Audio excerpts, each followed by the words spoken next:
All right. So, new pull request this week. Let's see. There's an interesting pull request for the MDS that looks like it may improve some of the locking when you have concurrent clients accessing, I believe it's the same files. I think the gist of it is that potentially we can be waiting a very long time to be able to grab. Was it a read lock? Yeah, when requesting a read lock. So theoretically, this may help. We'll see. But definitely, there's. It seems like there's a lot of room for improvement in this area. So I'm excited to see if this helps. Next, Kifu submitted a new B-tree allocator, which has potentially some advantages in terms of memory usage, and maybe in some cases performance, though not in all cases, at the expense of higher CPU usage. Um, Adam has been doing excellent work looking at that. Adam, since Kifu's not here, do you want to talk at all about what you've seen? Well, I just taken Kifu's work and wanted to measure its actual memory benefits because the B-tree was not connected to our mempool accounting, so that had to be tricked a bit. And the results are very promising. It seems we are having almost 2 times space improvement with regard to AVL, and the CPU consumption is not much larger. So it seems, from my perspective, it's the very good candidate to replace, to become a preferred allocator. But this is just preliminary. I still would like to make a test of some longer running test to see if the fragmentation will not increase severely and memory usage will not grow. Remembering how we had to fix AVL with bitmap into hybrid. So maybe, but that was specific to AVL. Maybe in B-tree this will not happen. This still has to be tested, but for now, I'm very hopeful that this Kifu allocator will be the best one. So that's it. I think we should test this new allocator with some test cases which verifies the lower case for hybrid allocator. I mean, as far as I remember, we have a subset of them to verify what happens when in hybrid allocator we switch to the bitmap one. We have a threshold of about 64 megabyte to enable switching, and maybe we should take this scenario and check the memory consumption with the allocator. What happens there? And Igor, do you remember the actual tests that were able to provide a lot of memory usage in AVL? Because I was unable to. Yeah, I'll double check. That is, maybe it simply reduces the threshold. I don't remember. Or maybe there is a valid scenario to reach that memory, with high memory usage. Well, actually, the scenario to reproduce that should be pretty trivial. You just need to release memory in an interleaving manner. So every other block to be released, every other 4K block to be released. So you allocate the full set and then release in interleave mode. This should produce high memory consumption, I believe. Yes, that test you are telling is a very good to actually test behavior of hybrid allocator, but I'm really more looking for something that will at least resemble actual workloads, something that I could convince myself that this is really possible behavior for OSD. I think we don't have anything like that. I know that in production, from time to time, we are getting this memory saving mode in hybrid allocator. So we can definitely reach 64 megabyte threshold in production. But I'm not sure if we have scenarios like that in our test suite. Okay, so maybe I will just try to crank up my fragmentation scenarios to go some extremes. I remember I cut them down from default many iterations just to get some reasonable run time. So maybe if I crank it up to like 10 iterations or 20, maybe I will get enough. I will try to play with that, but that will take, I guess, a few days. Yeah, but definitely it strictly depends on the use pattern, whether it uses much memory or not. So one should generate pretty specific load, or well, use pretty large data set to get high memory usage. So this definitely wouldn't happen with some artificial scenarios which use regular patterns to allocate and release data.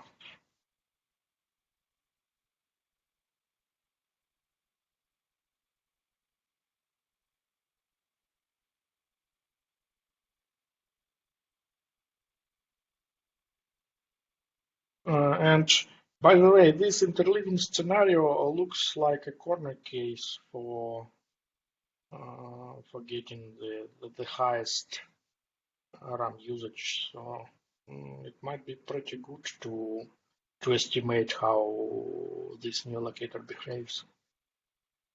That's actually a good hint. I will add that test to fragmentation.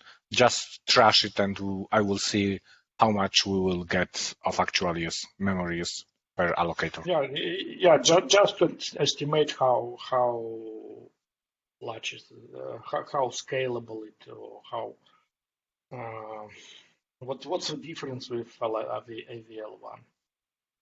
Because well, these results you shared today or yesterday, so the RAM usage is not very large. It's like 3.5 megabyte as far as I remember. So it's definitely not the large data set. It's interesting how it grows with a huge amount of locations.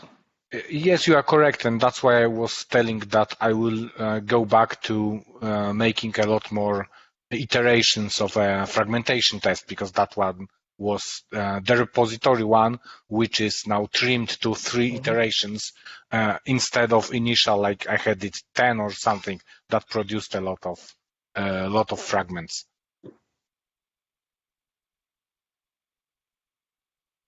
Yeah, sounds good. Do we have any guesses as to what will happen with very large amounts of data with the hybrid allocator versus tree? Like, what would be kind of the expectation? Well, the interesting thing about bitmap allocator is that it uses fixed map. So after some threshold, it wouldn't grow. Well, it never grows actually. It allocates a static data structure in memory. So it would definitely win at some point from memory usage point of view. And one can actually create a scenario, an artificial scenario where when it's more beneficial. But well, it's interesting how this new allocator behaves in comparison with AVL one in corner scenarios and then later in production on real scenarios. Maybe so if it's well potentially it's like 200 times less or something like that as far as I remember. So maybe it's quite okay to get this huge saving for any real production scenario. I mean, but well, we'll see. Yes, but on the same note, I would like to point out hybrid allocator as a part bitmap of that allocator tends to usually produce more fragments per requested allocation than AVL and now B-tree. So that's why I assume that it will be better to hold on to B-tree and that type of memory organization for longer. It might even happen that if B-tree is more efficient, then that threshold that we have for switching from tree organization into bitmap organization, additional bitmap organization, would be so large that it would be not practically achievable in a cluster. I mean, on an OSD. Yeah, that's definitely true.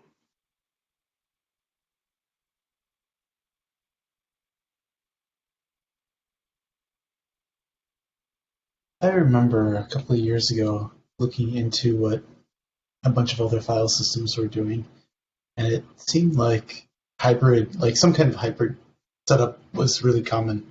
I don't know if that's still the case or what the trade-offs are exactly, but that was one of the reasons I was asking that question, is if we have any expectations as to what we would think we would see at scale or with lots of data with each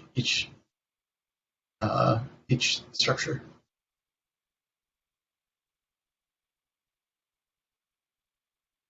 Yeah, and as I already mentioned, this interleaving scenario would be the perfect estimation, I believe. So it's well, in this interleaving scenario, we are getting the highest, the topmost bound of the memory usage, so we can understand what's the worst case we can get. Well, I can imagine some OSD that has a lot of small objects that we allocate continuously a space for them, then some step like deletion of objects. So we delete randomly every second. So we have not maybe perfectly holes, but the pattern would be very close. So that, I think, is the most extreme scenario that I can imagine for actual OSD working.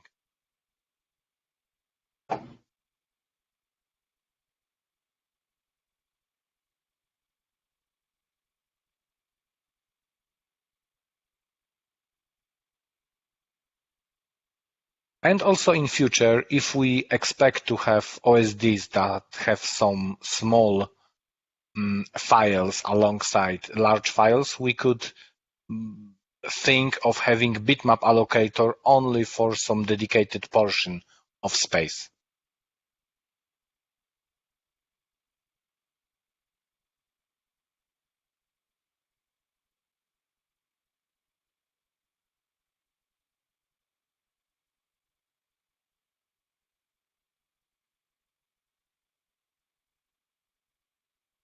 Adam, you may have ended the conversation.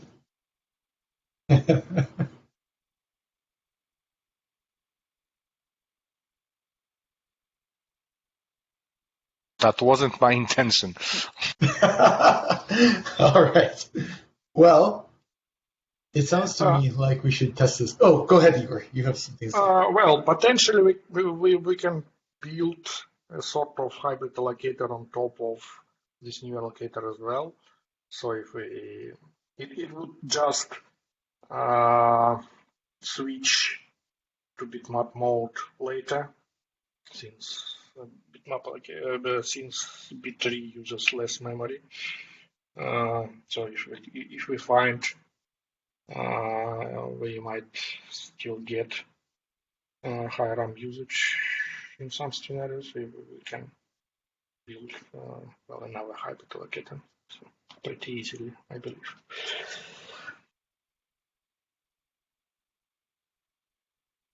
Guys, how about me testing this and we'll talk about it next week on performance meeting? Yeah. That sounds great, Adam. All right. Well then, let's move on. But we've got another PR from Adam. Provide runtime ability to modify the size of TCMalix thread cache. So this replaces the earlier one that I might have mentioned last week, I think.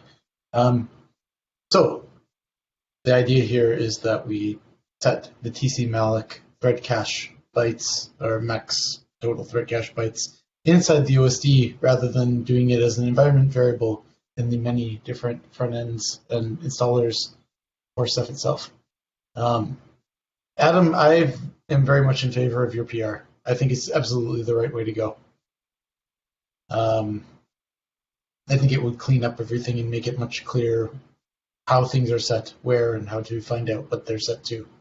So I support it. We just have to figure out, in my mind, how to make it so that all the daemons can use this one way or another. Either they use priority cache or we do it at the perf glue level. But then we take it out of all of the other front ends or installers or whatever they are, and just not set it there at all. Other than maybe allowing it to set the Ceph.conf setting, which would be the right way to do it moving forward. Well, Adam, what do you think? Well, the current that PR that you mentioned is an implementation that basically you do only one thing. You assign a conf variable, conf option name that is to be tracked for changes, and that's all. So if you give it OSD TCMalloc cache size, then it will track it. If you replace it with RGW thread cache size, it will do. That's just one liner. So I don't see a much room for improvement there. Or unless we want to have one variable for each daemons. Then there is an open question if maybe it should be some automation that will detect whether a Ceph client is a daemon or not and act accordingly. But I have no opinion on that. Sure. See, I'm looking through it again because I don't remember exactly what this version does. Also, okay, I was memory thread cache bytes. Okay, yeah, so it's just for the OSD here. Oh, now I'm trying to remember this. Well, so Adam, yes, I think generally this approach is I'm still very much in favor of setting this either with multiple settings for different daemons or through one that then we set in different regions of the Ceph.conf, however we want to do it, doesn't matter to me. Really, I just much prefer this versus trying to do it in the higher level tooling. I just copied the line that is the only glue between OSD and managing thread cache bytes. And that's Sure. in line in OSDCC. Yeah.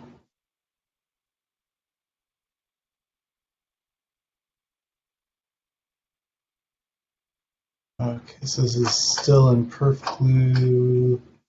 Yeah, so this one doesn't. Oh, it does use a priority cache, but just for adding the counters, right? Or is that also setting it Yes, there? just for monitoring. It was the best place to actually be able to periodically read it. Otherwise, some thread is required. Yeah, exactly. I'm hoping that we'll be able to convince the folks, the RGW folks, and the MDS folks to adopt the priority cache too. I talked to Matt just a little bit about it, but I need to go back and talk to him a little more. I think it would be beneficial if all of our daemons just use the same mechanism for controlling memory targets. Less weird independent code. Priority cache is weird enough on its own. Okay, so yeah, I don't know. Anyone have any other opinions on any of this? I feel strongly about it, but that's my take.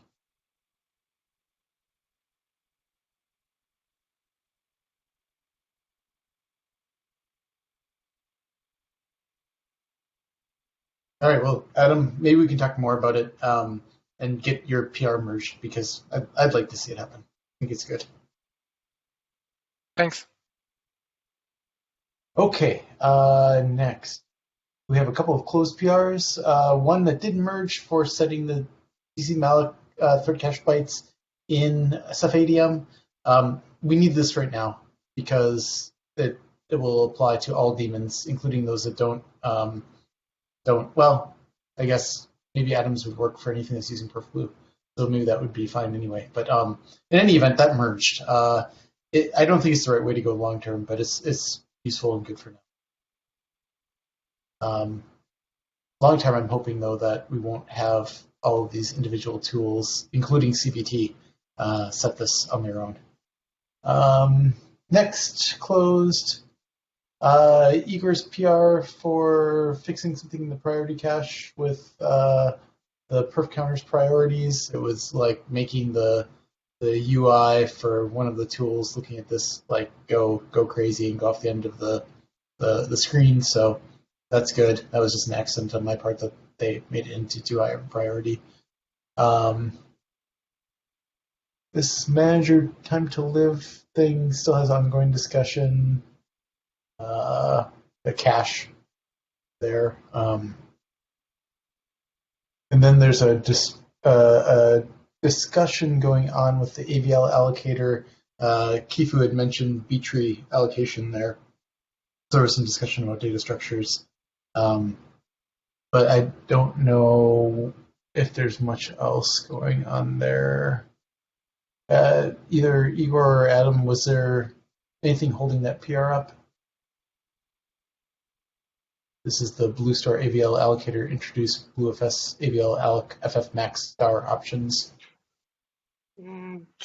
Just some minor topic to discuss, so generally it looks okay. I'll off it shortly, I think.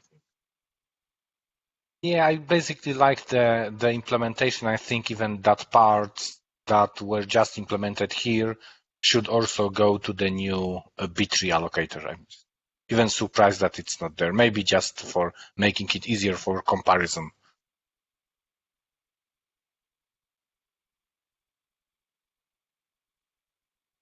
Okay, cool. Oh, Laura, you mentioned in the chat window here.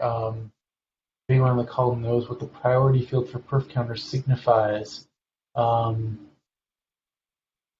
This may be my own ignorance, but I think the only thing I know that it actually does is changes where things show up in like display windows. Adam or anyone else, do you know, is there any more significance to those?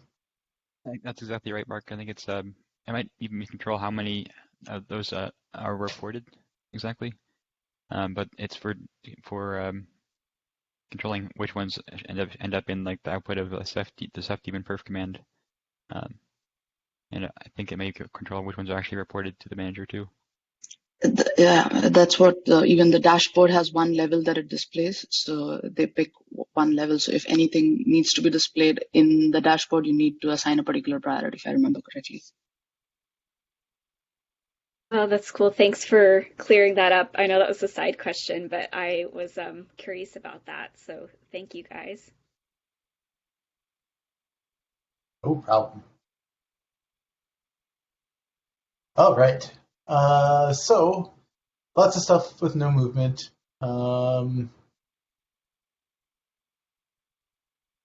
My shared object cache from last week for RGW, I don't think anyone's had time to look at it yet, so that's just kind of sitting there. I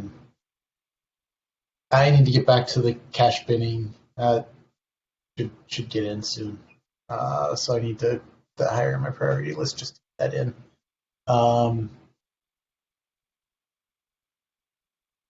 Igor and Adam, what should we do about the pinning for the Onode cache? What do you guys want to do? Well, that's a difficult one. It's like from the one hand it should be cleaned up, and from the other hand it's working somehow for now, so I'm not even sure. I want to touch it again. Yeah, I don't know. Yeah, the same to me.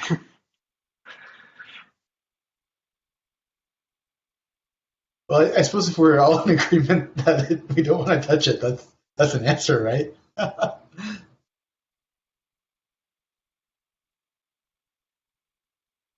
We could just archive these PRs as possible future options if it becomes a problem again. It's not the worst thing to do.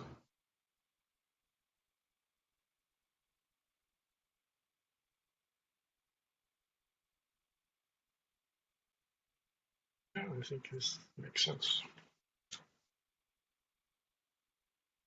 All right, well let's punt it then for next week or weeks after. No need to get hung up on it now. What else?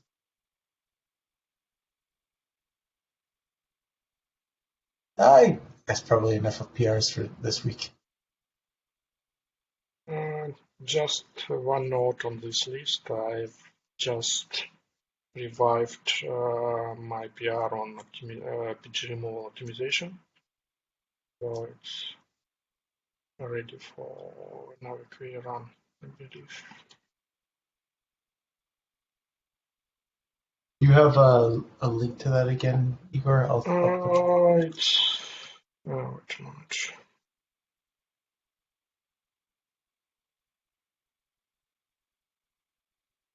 In the chat.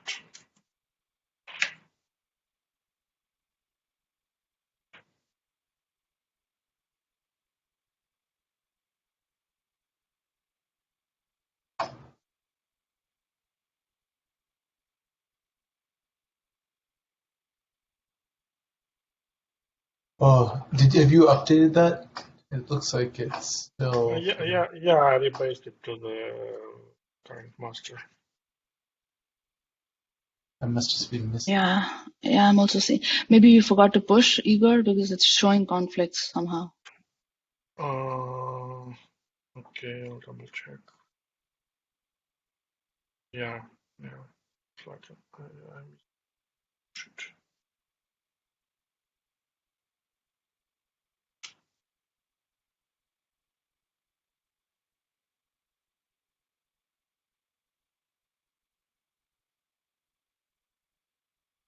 In any case, I'm looking forward to review and then merge it. Yeah, that will be good. Yeah, I agree. This is going to be another great win after the first set. Igor, after you rebase it, I'm happy to run this through QA for you. Mm-hmm. Thank you. I'll push in a second.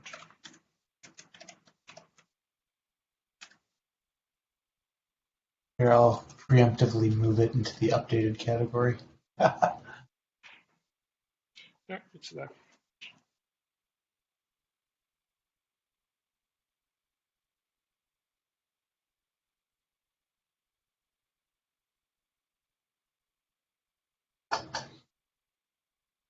Very cool. All right. Anything else that I missed for PRs, guys? Mark, I just wanted to bring your OMAP bench PR for discussion. Do you think we can? Yeah, I was just thinking, how can we expedite that and make it more, user friendly? I know it's running as a part of the store test right now, but Yeah. what are your thoughts?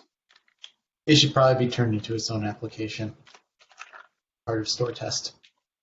It takes a while to run it, and like if we wanted to have that be part of the store tests, it would probably add a lot of extra time to those tests.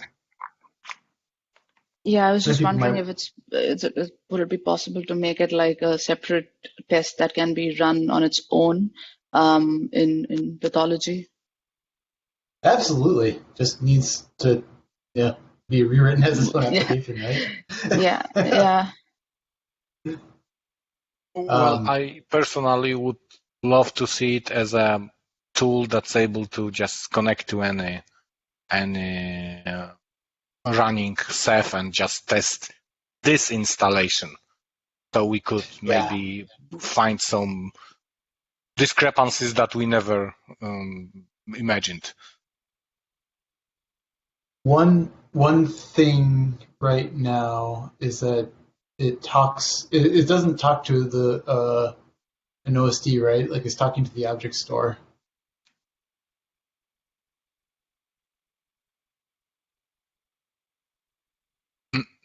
Maybe I could take the FIO engine and glue that with this code. That will be maybe the simplest way to get both ability to connect to a specified Ceph and just preserve the code. Perhaps.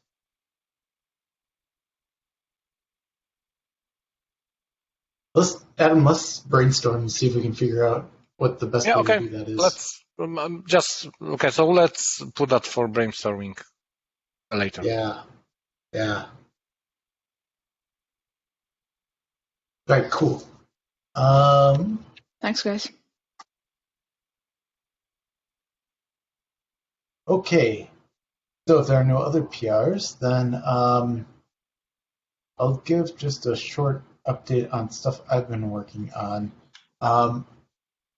So for downstream, the Red Hat downstream product, there was some testing that was going on, looking at kind of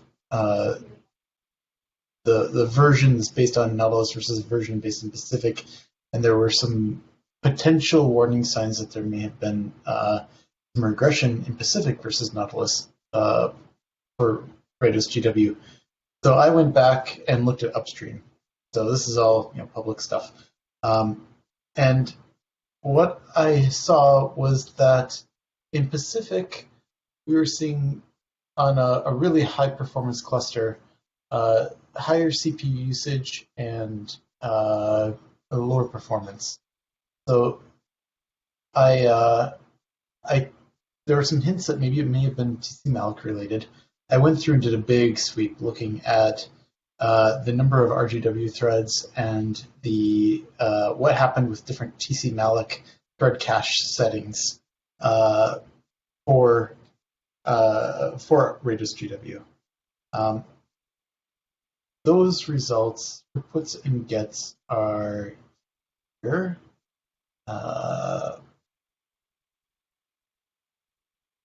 That one is puts. This one the same spreadsheet. I'm just linking different individual sheets within it or tabs within it.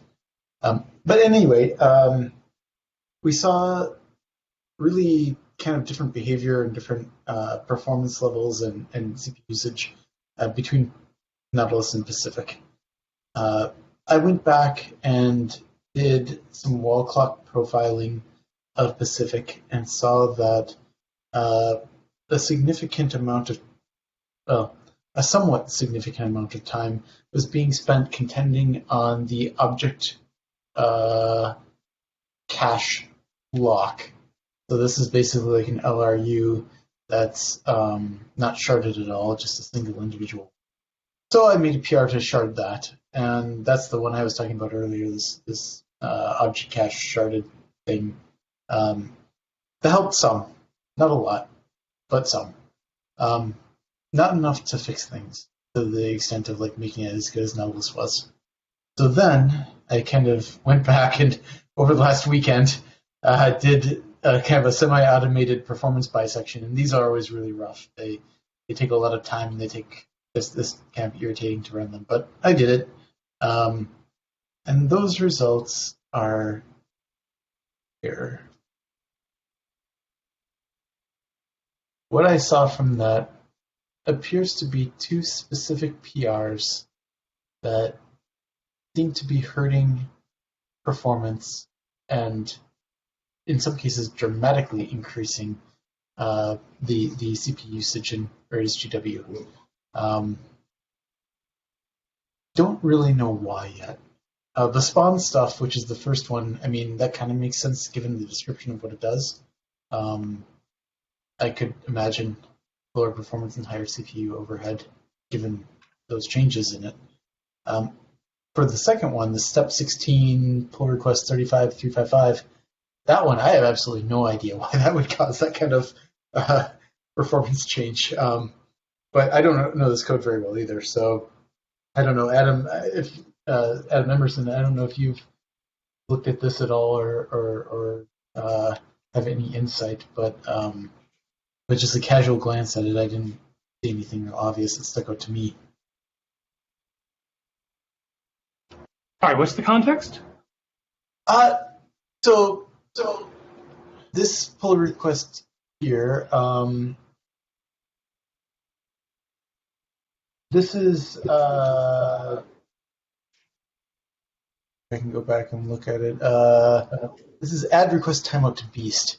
For some reason, that seems to be dramatically increasing the CPU usage and at least and actually also increasing performance for Beast. And I don't know why. Someone needs to mute. So it's So the problem is that it's increasing the CPU use. It decreases performance and increases CPU.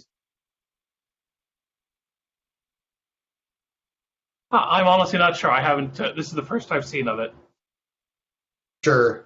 And I don't understand kind of how Beast works well enough to have a good insight into it. But that was at least the bisect seemed to be showing that. So that's what I'm trying to figure out now.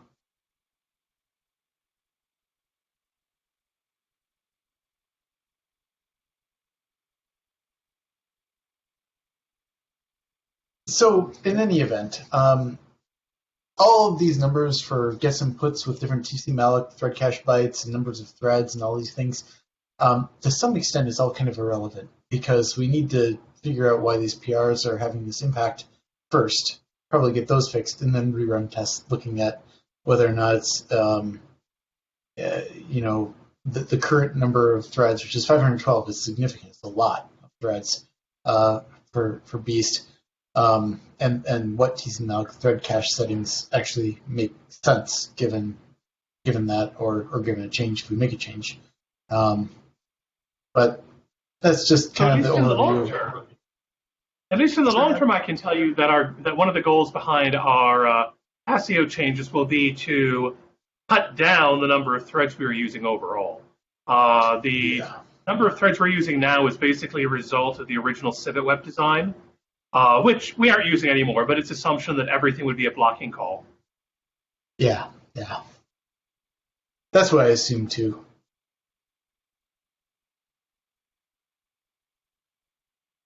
I think you guys will see a pretty substantial improvement when you can move away from that model.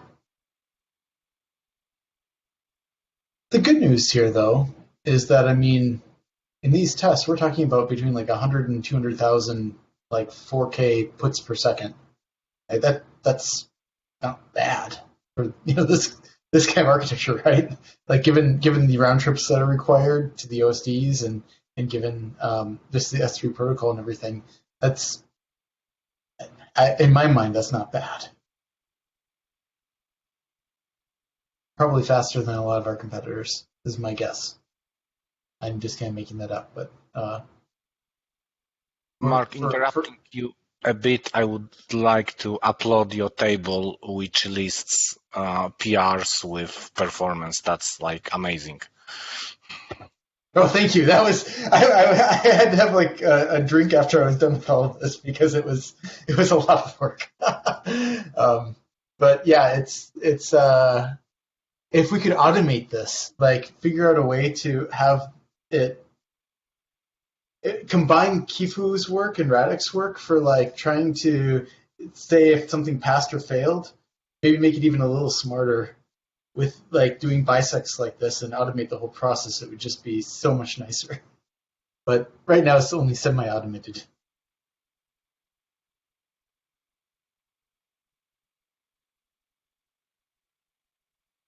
So there's one other thing that showed up as I was looking at this bucket init tab that's in there. So that's like this thing here. Check window. What I saw when I was trying to test the started cache implementation is that all of a sudden bucket initialization was way slower than either Nautilus or Pacific. And I didn't test anything more than just one configuration in master to verify that it was happening there as well. But it was. So something between Pacific and master appears to have changed that's causing the bucket initialization phase here to be much slower. So that's another thing to bisect and figure out what's going on there. Which I just haven't brought myself to start doing yet because it's intense to go through those. But maybe I'll try to do that later this week. Well, I guess it'd be today and tomorrow. But that's another thing that we need to figure out. And then if I do that, then I can start really more reasonably start testing these different sharded cache configurations and see if it actually really helps or if it's kind of useless or not. So that's it. That's where we're at on this. There is one other tab I haven't talked about for RBD here. It's just basically showing that for Nautilus we're seeing some read. For Pacific we're seeing some read over Nautilus. We maybe are seeing a very slight, and maybe in some cases not even that slight, random write regression in Pacific versus Nautilus for libRBD. But I haven't fully completed that. I haven't looked at master for those tests as well. So more data to collect. But that's it. That's what I've got. Questions or comments?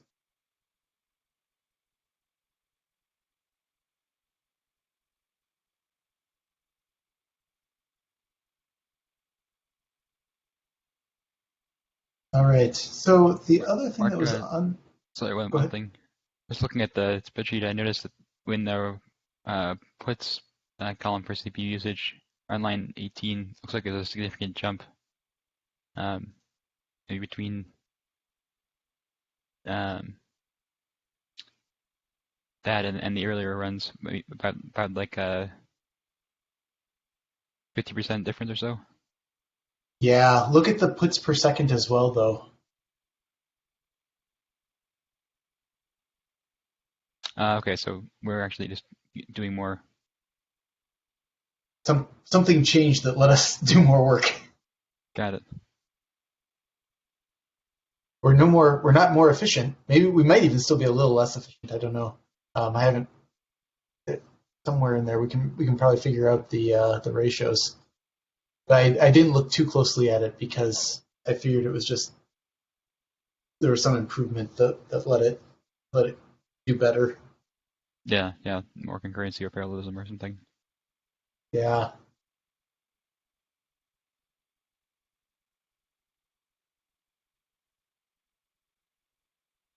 Okay, thanks. Yeah, great Yeah. investigation.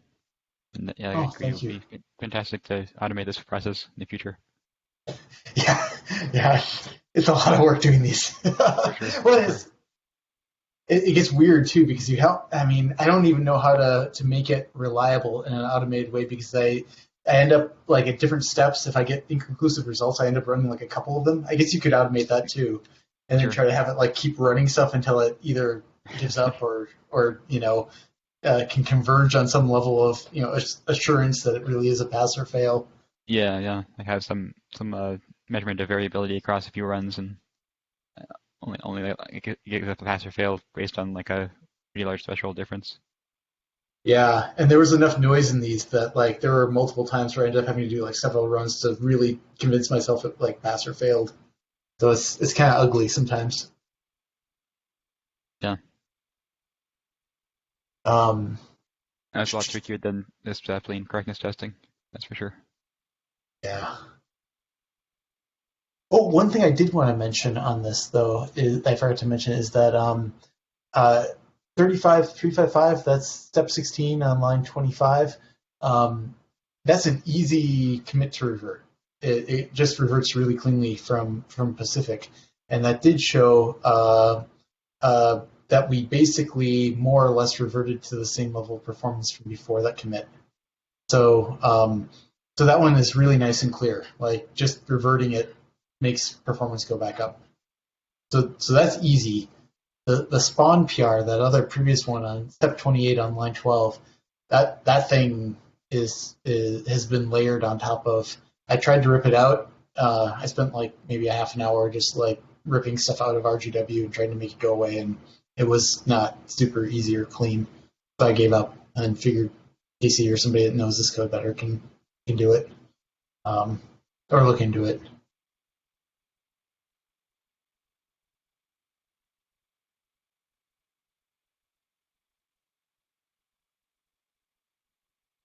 All right. Well, that's all I've got for that.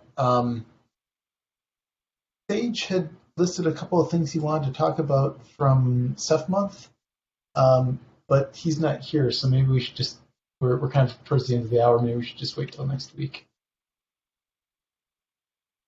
Yeah, that sounds good. Only 5 minutes left. Yeah.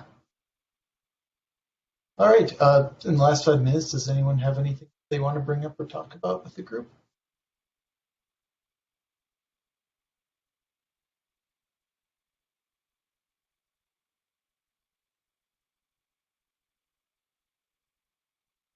All right. Well, then have a great week, everybody. Thanks, you too. Thanks. Thank you. Cool. See you next week. See you next week. Bye.